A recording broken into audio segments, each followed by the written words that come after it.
First contact gone wrong. Captain Maya Rodriguez stood at the helm of the ESS Pathfinder, Earth's most advanced deep space exploration vessel, watching as the strange distress signal pulsed across her holographic display. After 6 months of pushing the boundaries of known space, this was their first encounter with potential alien life. Analysis complete, Captain. Lieutenant Sarah Chen reported from her station, dark eyes fixed on the stream of data. The signal's using quantum frequencies we've never seen before. Whatever's sending it, they're way ahead of us technologically. Maya nodded, brushing a strand of graying hair from her face. 20 years of space exploration had taught her that advanced didn't always mean friendly. Life signs. Faint readings, ma'am. The signal's coming from what appears to be a damaged vessel. Its power signature is failing. A rescue mission, then, Maya mused, studying the tactical display. The disabled ship hung in space like a wounded animal, its sleek crystalline hull pulsing with diminishing energy. Any signs of what caused the damage? Before Chen could answer, the ship's AI interface, ARIA, spoke up.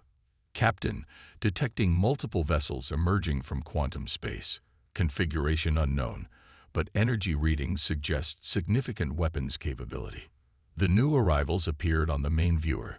3 massive ships of obsidian black, their surfaces seeming to absorb light rather than reflect it.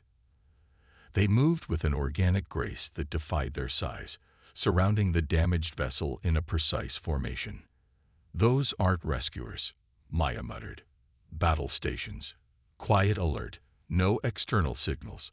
Let's see what we're dealing with before we show our hand. The crew responded with practiced efficiency, the Pathfinder systems powering up silently. They watched as the black ships extended what appeared to be boarding tubes toward the damaged vessel. Captain, Chen's voice was tight with concern. The damaged ship's crew. Their life signs are disappearing. Not failing, just vanishing. Maya's jaw clenched. She'd seen enough. Open a channel. All frequencies. Channel open. This is Captain Maya Rodriguez of the Earth ship Pathfinder. You are engaged in what appears to be an act of aggression against a disabled vessel. Withdraw immediately, or we will be forced to intervene. The response came in perfect English, though no transmission source was detected. The voice seemed to emanate from within their own comm system. Humans, your presence here is unexpected. Primitive species rarely venture so far from their cradles. We're full of surprises, Maya replied coolly. Release that vessel. The crystalline ones violated our space. Their technology will be repurposed. Your interference is not required. Return to your world, humans.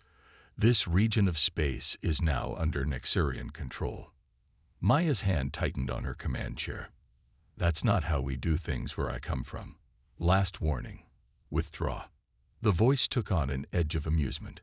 Your weapons are insufficient. Your shields are inadequate. Your very presence here demonstrates poor judgment. We will remember this encounter, humans. The Nexarian collective does not forget or forgive. The black ships suddenly turned as one, their weapons ports opening like blooming flowers of darkness. Maya had a fraction of a second to react. Evasive pattern delta. All power to shields. Chen, target their weapon ports. Standard kinetic rounds, full spread. The Pathfinder dove and rolled as energy beams of impossible darkness lashed out, somehow bending around their shield harmonics. But Maya had spent years pushing her ship and crew to the limits, practicing maneuvers that most captains would consider suicidal. Their weapons, they're trying to phase through our shields. Chen reported, fingers dancing across her tactical display. Adjusting shield frequency. No effect. Maya's mind raced. Phase through weapons meant advanced technology, but it also meant engineering. Reverse shield polarity and modulate in random patterns. Those beams have to maintain quantum coherence. Let's give them chaos. The Pathfinder's shields began flickering in unpredictable patterns, creating a strobing effect that disrupted the phase-through beams. It wasn't perfect, but it bought them time. "Return fire," Maya ordered. "Show them what primitive looks like." The Pathfinder's rail guns roared to life, launching hyper-accelerated tungsten rounds at a significant fraction of light speed. The Nexarian ships, expecting energy weapons, were caught off guard by the sheer kinetic force. One took a direct hit to its weapons port, the impact crumpling its exotic hull like paper. "Direct hit," Chen reported. "But their hull, it's regenerating." Maya watched as the damaged section of the enemy ship began to repair itself, the material flowing like liquid metal. "Of course it is, because this day wasn't interesting enough already." She keyed her ship-wide comm. "All hands, this is the captain. Looks like we've made some new friends. They're stronger, faster, and more advanced than us in every way." She paused, allowing herself a grim smile. "Fortunately, that's exactly the kind of fight humans excel at. Battle Plan Omega-3. Let's show these Nexarians why you should never underestimate a primitive species." As her crew acknowledged the order, Maya watched the Nexarian ships moving to surround them. First contact had gone sideways, as it so often did in human history. But humans had a long tradition of turning impossible situations to their advantage. The real question was, how do you fight an enemy that's superior in every way? The answer, as humanity had proven time and again, was to change the rules of engagement entirely. "Chen," Maya ordered, "prepare to execute attack pattern humanity. Let's introduce our new friends to the concept of creative chaos." The battle for humanity's first contact was about to begin in earnest, and Captain Maya Rodriguez intended to make it a lesson the Nexarians would never forget. The edge of innovation. "Attack pattern humanity is ready, Captain," Lieutenant Chen reported, her hands steady on the tactical controls despite the gravity of their situation. The Nexarian ships loomed on their view screen, their black hulls seeming to devour the starlight around them. Captain Rodriguez leaned forward in her command chair. "Begin Phase 1. Let's show them why humans don't play by anyone else's rules." The Pathfinder's engines flared to life, but instead of executing a standard combat maneuver, the ship began venting plasma from multiple points along its hull. To the Nexarian sensors, it would appear as if their previous hits had caused catastrophic damage to the human vessel's power systems. "They're moving to intercept," Chen reported. "Their weapons are charging, but they're reducing power. They think we're crippled." Maya allowed herself a small smile. Overconfidence, the universal weakness of advanced species. "Execute Phase 2. The vented plasma, rather than dispersing naturally in space, suddenly ignited in a precisely calculated pattern. The Pathfinder had seeded it with quantum resonance particles, a technology meant for deep space scanning, now repurposed as a weapon. The resulting explosion created a web of quantum disruptions that played havoc with the Nexarians' phase-through weapons. "Direct hit," Chen called out. "Their weapon ports are destabilizing. They can't maintain quantum coherence through the disruption field." But the Nexarians were quick to adapt. Their ships' hulls began to shift and flow, attempting to reconfigure their weapons to compensate. That's when Maya sprung the real trap. "Execute Phase 3. All power to the gravitational tether." The Pathfinder's experimental gravitational tether, designed for moving asteroids in mining operations, locked onto the fluid metal hull of the nearest Nexarian vessel. As their hull tried to reconfigure, the tether's force created a feedback loop in their adaptive systems. "Their hull is stuck in a transformation loop," Chen reported, excitement creeping into her voice. "They can't stabilize their configuration." Maya nodded grimly. "Send the data back to Earth Command. Tell them first contact has occurred, and we're going to need every scrap of human ingenuity to survive what's coming." The battle wasn't over. The Nexarians were already adapting to their tactics, their remaining ships moving to flank the Pathfinder. But humanity had shown that even with inferior technology, they could stand their ground. 3 months later, Maya stood before the United Earth Defense Council, her formal uniform feeling stiff after months in her captain's suit. The chamber was packed with military leaders, scientists, and government officials, All gathered to hear her report on the Nexarian threat. The enemy we face is technologically superior in every measurable way, she began, her voice carrying across the hushed chamber. Their ships can regenerate, their weapons can phase through our best shields, and their adaptive capabilities are beyond anything we've encountered. Admiral Chen, Sarah Chen's mother and the head of Earth's defense forces, leaned forward. Yet your single ship managed to fight them to a standstill. Maya nodded. By doing what humans do best, using technology in ways it was never intended to be used. The Nexarians expect logical, straightforward applications of advanced technology.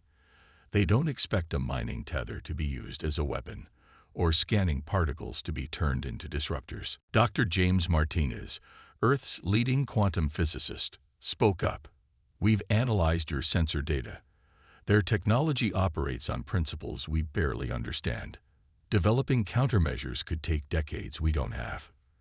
Then we don't try to match them technologically, Maya replied. We've already begun modifying civilian technology for military applications. The Pathfinder's success wasn't about having better technology. It was about using what we had in unexpected ways. The room erupted in discussion, but Maya wasn't finished. There's something else you need to know. Before we escaped, we managed to decrypt part of their quantum communications. The ships we encountered weren't their main force. They were just a scouting party. The Nexarians are coming, and they're coming in force. Admiral Chen's face hardened. How long do we have? Based on their quantum wake signatures, 6 months, maybe less. They'll target our outer colonies first, testing our defenses, learning our capabilities. We need to be ready. What do you propose, Captain? The Admiral asked. Maya activated a holographic display, showing schematics of various civilian technologies. Mining equipment, terraforming tools, even atmospheric processors. We turn everything we have into a weapon, not by making it more powerful, but by making it smarter. The Nexarians adapt to threats they recognize, so we give them threats they've never seen before. Dr. Martinez studied the schematics, his eyes widening. This is highly unorthodox, using terraforming equipment to generate localized space-time distortions, atmospheric processors as quantum field disruptors. The power requirements alone will be massive, Maya finished. But we're not trying to build better ships or stronger weapons. We're trying to change the nature of space combat itself. The Nexarians think in terms of technological superiority. We need to think in terms of technological creativity. Admiral Chen was quiet for a long moment, studying the proposals. Finally, she looked up. You realize what you're suggesting goes against every established doctrine of space warfare. Maya smiled. Exactly. That's why it might just work. The Nexarians expect us to fight like everyone else in the galaxy, trying to match their technology level. Instead, we'll fight like humans, turning their superiority into a weakness. The Admiral nodded slowly. Begin preparations immediately. I want every colony armed with these modified civilian systems. And Captain, we're going to need more ships like the Pathfinder. Already working on the designs, Maya replied. But they won't be like anything you're expecting. Because the key to beating the Nexarians isn't building better warships, it's building ships that don't fight like warships at all. As the meeting concluded, Maya looked out at the Earth through the chamber's massive windows. 6 months to prepare for an invasion by a vastly superior force. It should have been impossible odds. But then, humanity had a long history of beating impossible odds. Not through superior strength or technology, but through the one advantage no other species seemed to fully grasp, the ability to look at established rules and say, let's try something else entirely. The real war was about to begin, and humanity was going to show the galaxy why underestimating primitive species was always a dangerous mistake. Operation Impossible. The modified mining ship Helios drifted through the debris field, its systems running silent. Captain Maya Rodriguez watched from the bridge as chunks of destroyed vessels, both human and Nexarian, floated past their view screens. 3 months of constant warfare had turned this sector into a graveyard. Quantum signatures holding steady, Lieutenant Chen reported from her new tactical station. The Nexarians still think we're just another piece of debris. The Helios looked nothing like a warship. Its hull bristled with mining equipment and industrial processors, all modified far beyond their original purposes. To casual observation, it appeared to be a derelict civilian vessel, exactly as planned. Status of the quantum fold? Maya asked, checking the ship's experimental systems. Ready, Chen replied. Though I still think this is insane. That's why it'll work. The Nexarians adapt to logical strategies. We're about to show them that humans wrote the book on illogical. Operation Impossible was humanity's most audacious plan yet. After months of losing colonies to Nexarian attacks, Earth's scientists had made a breakthrough. Not in weapons technology, but in understanding how the enemy thought. The Nexarians were perfect adaptive strategists. Every time humanity developed a new weapon or tactic, they would analyze, adapt, and overcome it. But their very perfection was their weakness. They couldn't comprehend actions that served no logical purpose. Multiple Nexarian signatures detected, Chen announced. 3 capital ships approaching the debris field. Range: 2 million kilometers and closing. Maya nodded. Right on schedule. Begin Phase 1.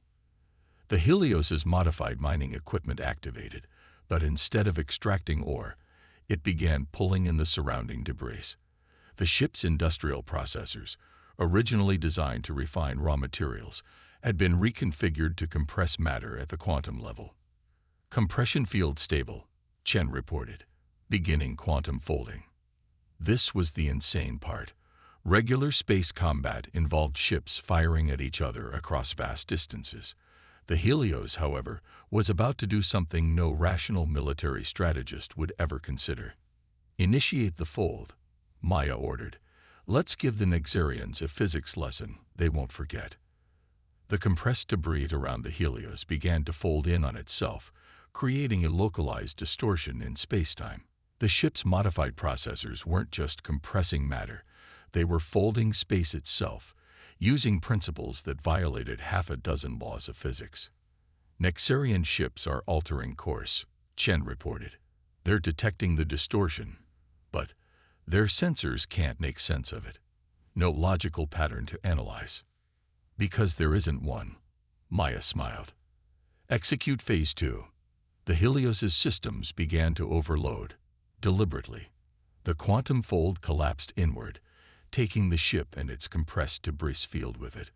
For a fraction of a second, they existed everywhere and nowhere, their matter scattered across quantum possibilities. Then they reappeared, inside the Nexarian formation. The enemy ships, their adaptive systems trying to process this impossibility, were caught completely off guard. Before they could react, the Helios released its compressed debris field. The quantum-folded matter, suddenly unfolded, expanded with devastating force. Direct hits, Chen called out. Their hulls they're trying to adapt, but the quantum expansion is too chaotic. No pattern to counter. The Nexarian ships, their perfect adaptive systems overwhelmed by the sheer illogic of the attack, began to break apart. Their fluid metal hulls, attempting to respond to too many threats simultaneously, lost cohesion. Send the signal, Maya ordered. Tell the fleet. Operation Impossible is a success. We found their weakness. As the Helios limped away from the devastation, Maya reflected on humanity's journey. They'd started this war trying to match the Nexarians technologically. An impossible task. Instead, they'd embraced their own nature, turning apparent weaknesses into unprecedented advantages. The Nexarians were perfect. Humans were messy, illogical, and prone to trying things that shouldn't work. And that, Maya realized, was exactly why they were winning. New contacts. Chen's voice cut through her thoughts. Large Nexarian fleet, dropping out of quantum space. They've adapted to the fold strategy already. Maya smiled. Of course they have. That's why we've got 3 more impossible plans ready to go. Signal the fleet. Begin operation even more impossible. Let's show them what happens when humans really start getting creative. The battle was far from over, but humanity had found its edge, against an enemy that adapted to everything. The only winning move was to be completely unadaptable. And humans, with their tendency to try the craziest solution possible, were proving to be the most unadaptable species in the galaxy. The war was entering a new phase, and the Nexarians were about to learn why making humanity think outside the box was the biggest mistake they could have made. The breaking point. The Earth Defense Fleet hung in high orbit, a mismatched collection of converted civilian ships and experimental vessels that looked more like industrial accidents than warships. At their center, the modified mining ship Helios waited alongside its sister ships, each one a testament to humanity's ability to turn the improbable into the possible. Captain Maya Rodriguez studied the tactical display, where thousands of Nexarian signatures were appearing at the edge of the solar system. This was it, the enemy's main assault force, coming to end what they saw as an irritating insurrection by a primitive species. They've adapted to everything we've thrown at them, Lieutenant Chen reported, her voice tight. Quantum folds, probability weapons, even our chaos field generators. Our usual tricks won't work anymore. Maya nodded. The Nexarians' perfect adaptive capabilities had finally caught up with humanity's creativity. Every impossible strategy they'd developed had been analyzed, understood, and countered. The enemy was learning to think like humans, which meant humanity needed to think like something else entirely. Status of Project Endgame? Maya asked. Ready, Chen replied, though her expression showed what she thought of this final, desperate plan. Though I still say it's beyond insane. We're talking about deliberately creating a cascade failure in reality itself. The Nexarians adapt to everything we do, Maya said. So we'll do something that can't be adapted to. We'll break the rules they're trying to adapt to. Project Endgame was humanity's ultimate wild card. They had taken their understanding of quantum mechanics, thrown out the rulebook, and designed something that shouldn't be possible. The plan wasn't just risky. It was, by any rational analysis, suicidal, which was exactly why Maya thought it might work. Nexarian fleet entering weapons range, Chen announced. They're broadcasting on all frequencies. The voice that filled the bridge was the same one Maya had heard during their first encounter, though now it carried a note of what might have been respect. Humans, your species has proven remarkably inventive. Your defeat will be recorded in our archives as a testament to the futility of opposing the inevitable progress of superior technology. Maya opened a channel. We're not big on inevitable where I come from. Last chance to turn around. Your creativity in warfare is admirable, but ultimately futile. We have adapted to all your strategies. Your capacity for chaos has been analyzed and quantified. There is nothing left in your arsenal that we cannot counter. Maya smiled. That's where you're wrong. Humans don't just think outside the box. We break the box, set it on fire, and use the ashes to draw a picture of something that shouldn't exist. Execute Project Endgame. All ships, activate your reality anchors. Throughout the fleet, modified terraforming engines powered up. But instead of reshaping planetary environments, they began to reshape space-time itself. The principle was simple, in a completely insane way. If the enemy could adapt to anything within the rules of physics, then humanity would simply have to break physics. Reality anchors at full power, Chen reported. Quantum field destabilization beginning. Sir, are you sure about this?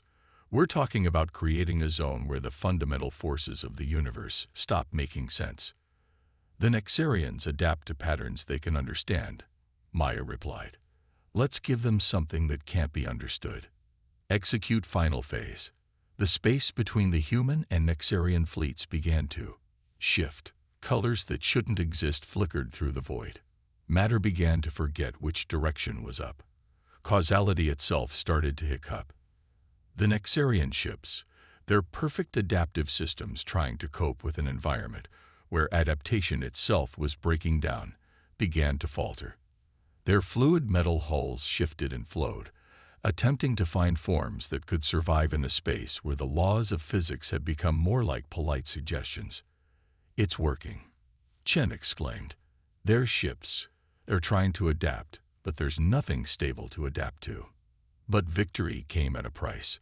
The human fleet's reality anchors were the only things keeping their ships from being affected by the chaos they'd unleashed. Systems throughout the fleet began to redline as they struggled to maintain their bubbles of normal space. "Reality anchors failing on multiple ships," Chen reported.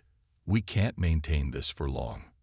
Maya watched as the Nexarian fleet began to break apart, their perfect technology useless in a region where perfection itself was impossible. But more ships were arriving, already beginning to analyze this new threat. "They're adapting to the chaos," Chen warned. "Impossible as it seems, they're finding patterns in the patternless." Maya's mind raced. The Nexarians could adapt to anything, even the breakdown of reality itself. "Unless all ships prepare for final maneuver," she ordered. "We're not going to fight them in broken physics. We're going to fight them with fixed physics. Lieutenant, reverse polarity on all reality anchors." Now, the human fleet's reality anchors suddenly switched from maintaining bubbles of normal space to projecting bubbles of absolute order, regions where physics worked perfectly, with no quantum uncertainty or probability. The Nexarian ships, caught between zones of perfect chaos and perfect order, found their adaptive capabilities torn between two impossible extremes. "Their ships are caught in a feedback loop," Chen reported. "They can't adapt to both states simultaneously." The Nexarian fleet, trapped between order and chaos, began to tear itself apart. Ships that could adapt to anything found themselves unable to exist in a space where adaptation itself was being warped. But the human fleet was reaching its breaking point. Reality anchors were failing across the fleet as the strain of maintaining their impossible battlefield became too much to bear. "We can't hold this much longer," Chen warned. 1 minute to total system failure." Maya opened a channel to the Nexarian fleet. "Last chance. Withdraw, or we'll tear apart everything in this sector of space, including ourselves." There was a long pause before the response came. "Your species is not primitive. You are insane." "That's humanity's secret," Maya replied. "We're perfectly willing to break everything, including ourselves, to win. The question is, are you?" The answer came in the form of quantum signatures as the Nexarian fleet began to retreat. They had finally encountered something they couldn't adapt to, an enemy willing to destroy the very foundations of reality to achieve victory. As the human fleet stood down their reality anchors, Maya looked at the casualty reports coming in.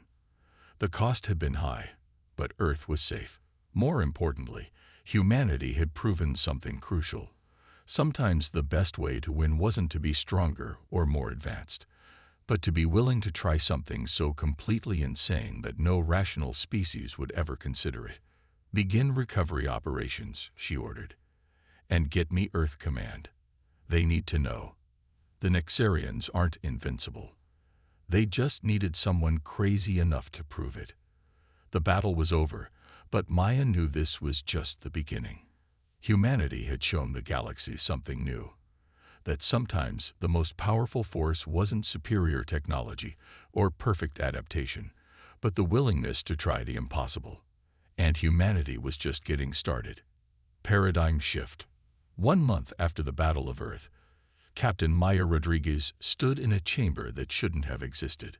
The walls flowed like liquid metal, constantly shifting and reforming, while the floor remained perfectly solid. It was an Nexarian diplomatic vessel, and she was the first human to ever set foot inside one.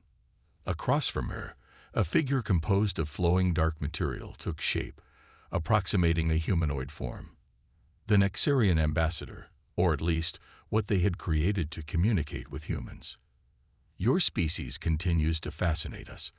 The ambassador's voice resonated directly in Maya's mind. "We have analyzed the Battle of Earth 10,000 times. Each analysis yields different results.